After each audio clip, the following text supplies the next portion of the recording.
Hello, good afternoon friends. So today we are going to discuss the topic photoelectric colorimeter and spectrophotometer. So my name is Yatrik Bhagat. I am the assistant professor at SH Jaiswal College Arjuni Murga. Uh, why the term photoelectric colorimeters and the spectrophotometer? It arises by giving the laws by Beers-Lambert's law. So the Beer's law explains when the monochromatic source of light is passed through the medium, then the decrease in the intensity of light is directly proportional to the intensity of the incident light and the thickness of the medium. In the similar manner, the Lamberts have also explained, and the term intensity of incident light, it is independent. That will be for the decrease in the intensity of light, the intensity of incident, it is independent on the intensity of the incident light. It is explained by the Lambert's law. Now the photoelectric colorimeter and spectrophotometer used for the electric measuring of the light absorbed by the sample. Now, and the source which is used for this electric measuring, that is the monochromatic light instead of the polychromatic light. In another way we can call it as a visible light. So what are the components for, if we are going to learn about the colorimeter, what are the components they consist of? It consists of light source, monochromator, sample cell, detector and recorder. So the types of instruments we are using here, first is the single beam photometer, spectrophotometer and double beam spectrophotometer. We will go further. Initially we are going to see the topic chromatography first.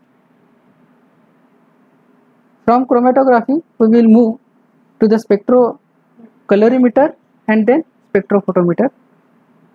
Now the chromatography, what we are using TLC plates, thin layer chromatographic plates, the coating of the silica over the aluminium plate.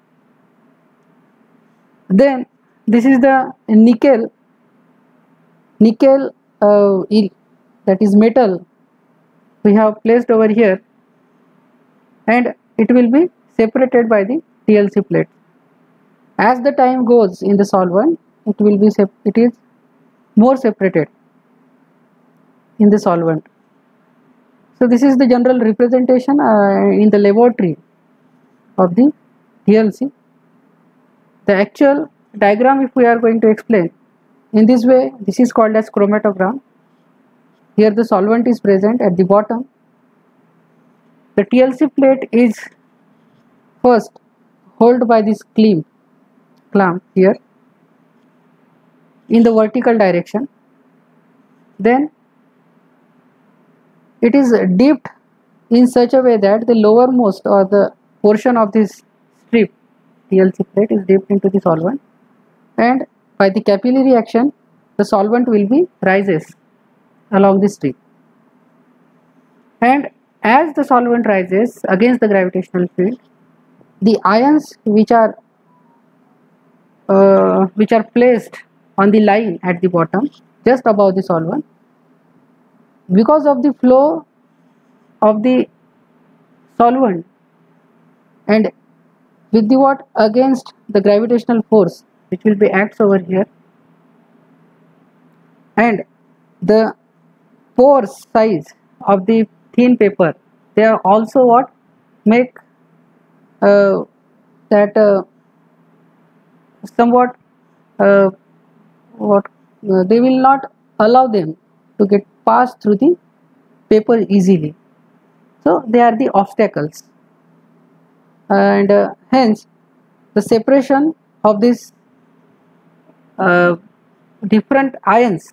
For example, if I will suggest you here, it is the nickel, it is copper, it is chromium. So in this way, the ions which are present initially here, they are separated into the chromatogram. After the separation, initially we have spotted on the spotting line the point or the metal ion, and each ion is separated by this much distance.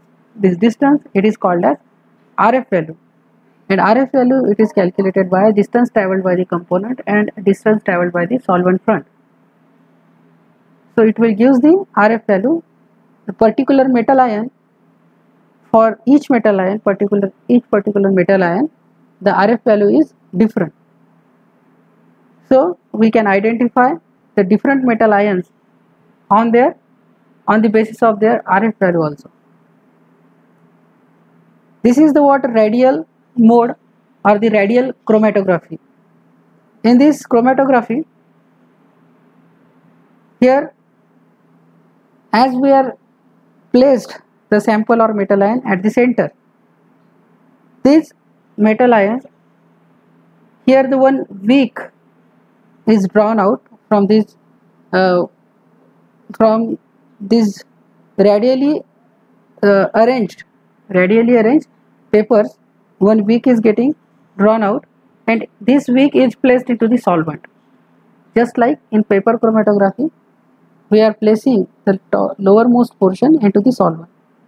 So by the capillary action again, through this wick, solvents comes into this circular paper, and initially the innermost layer of the circular paper will get the excess of the solvent, and then the solvent moves toward the outside layer, and as the metal ions situated or present at the center, they will move out and separated layer by layer here, solvent, as the solvent flows takes place. So by this way, by this circular this radial chromatography, we can in the circular manner we can separate the samples. So this is again one of the important chromatography method of chromatography. Now the next is the column chromatography. This is the laboratory experiment did by using column. Inside here you can see a sand like structure, that is the silica, SiO2, and by pouring this is the what sample material that we have to separate. Okay, so this is the structure of the column, actual structure of the column. And now how it works? It works column chromatography. It is again one of the partition chromatography. It contains a stationary phase as a silica and mobile phase as a solvent.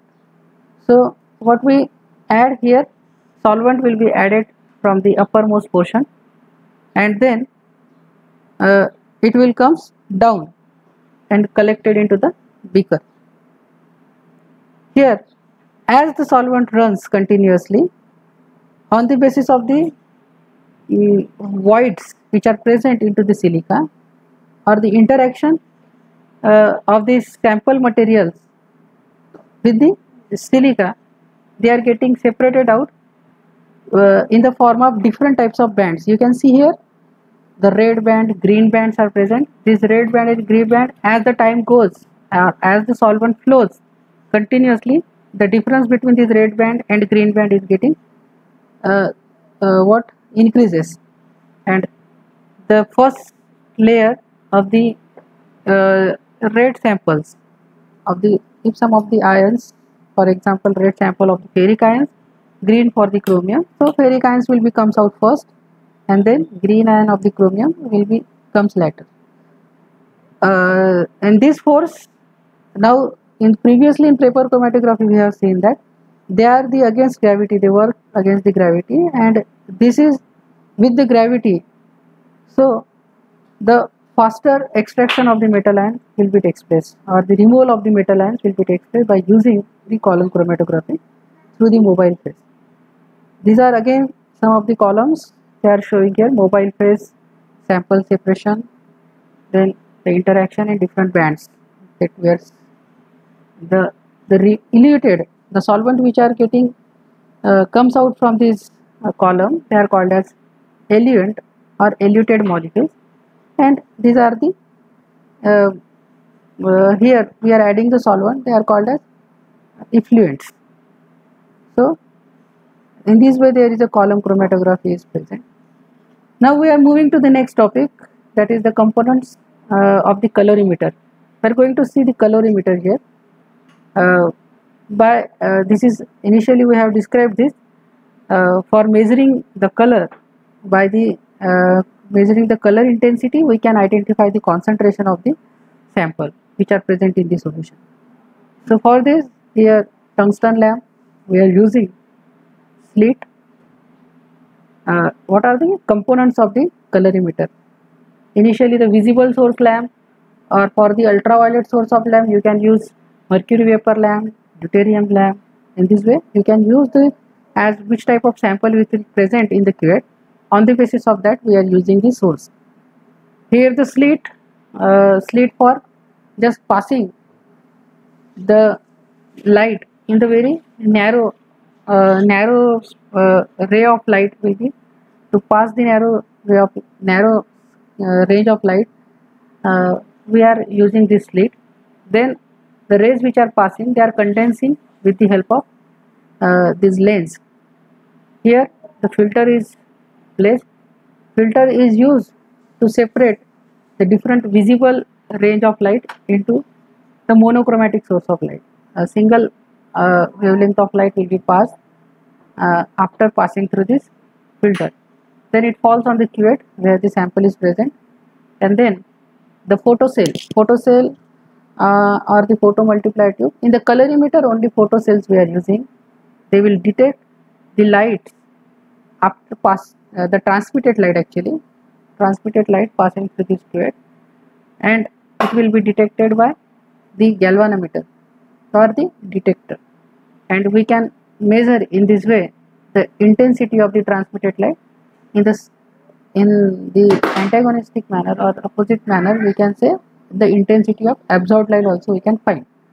So as the absorbed light intensity we find out, so from the optical density we can find the concentration of the solution which are present, the ions which are present into the solution. This is the double beam spectrophotometer. In the double beam spectrophotometer, one change will be did over here, as the splitting of the light, source light will be takes place over here. That is the beam splitter we are keeping, and because of that the rays or the light comes from the source, it will be splitted into the two, and then one is passing in this way and another is passing here on the, and then after that it will be detected by the detector and spectrophotometer and will be shown as the graph over the computers also. Then it can be attached. This is again, here it is graph that I have already shows you, detector attached with the computer, same double beam spectrophotometer, one of the beam, another. Here double beam spectrophotometer diagram which will be more understanding here. Deuterium lamp, tungsten lamp, the greater it is used in the double beam spectrophotometer. Greater is used to reflect, getting a reflection of the light and select the monochromatic source of light. Okay, in this case slit, and we are using in the first single beam spectrophotometer we are using slit, and after that filter we are using. Here we are using greater replaces slit and filter, and then this is a source of monochromatic source of light. It converts the visible light into the monochromatic source of light. So after passing through the selector mirror, again splitting of the light will be takes place. One of the light, the same source of light, same source of light, one of the light is passing through the sample and another is passing here through the reference, and both are going to the detector, and these are the photomultiplier tubes which will be detected by the photomultiplier tubes, and we can find the respective number of ions which are present, or the concentration of the ions present in the sample. What is the use of double beam spectrophotometer over the single beam spectrophotometer? Because the same source of light, as it is splitted, it is passed through the reference. We can keep here blank, so we do not have to take blank several times at once. If you keep here reference, continuously you can take the different observation of the different sample. So this is the application of the double beam spectrophotometer. Here another diagram, and thank you.